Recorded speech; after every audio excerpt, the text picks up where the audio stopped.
is a good reminder that at the end of the day, debating is an activity. It is not the whole entire definition of your self-worth, right? So I think that kind of puts things into perspective.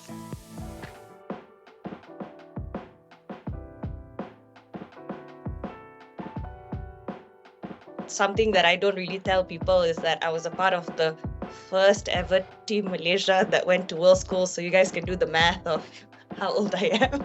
But basically, I went from team captain of like Team Malaysia and then went to university and didn't even make it to Team D. So I was humbled very quickly. And in that process, I realized that I was just very angry every time I debated. And I was just angry with the way I was debating. I was aggressive in my style that usually wasn't very me. And I was just frustrated all the time. And I realized it was because I forgot why I wanted to do this. And it's because I liked it, right?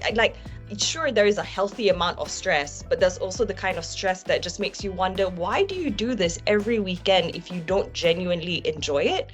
And then when I started reminding myself why I liked doing this and that this is supposed to be fun for me and that my standard and my biggest competition ought to be myself, that's when I started debating on my own terms. And then I felt like a lot of my own style, a lot of my way of thinking of arguments, like all of it became more authentic and more me, which A, improved my debating, but B, it was also because I was having fun again. That's why I started improving in my debating.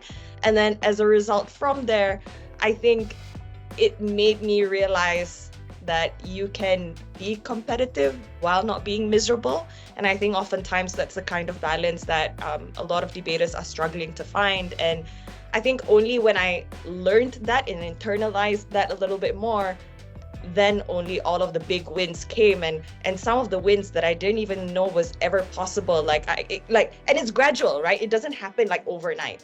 Like you start off by finally getting to team A or B, and then after that you get to breaking, and then you win ESL, and then finally one day you're like, winning Australs Open, and I'm like, oh wow, I never would have thought I would get here. But none of that would have happened if I didn't remind myself why I did this. And it doesn't have to be for some like bigger inspirational reason, to be really honest with you. It doesn't have to be some miracle reason. It can just be because here's an activity, it's a hobby, you like it. So start remembering why you like it. Otherwise, there's no point in doing it. Yeah.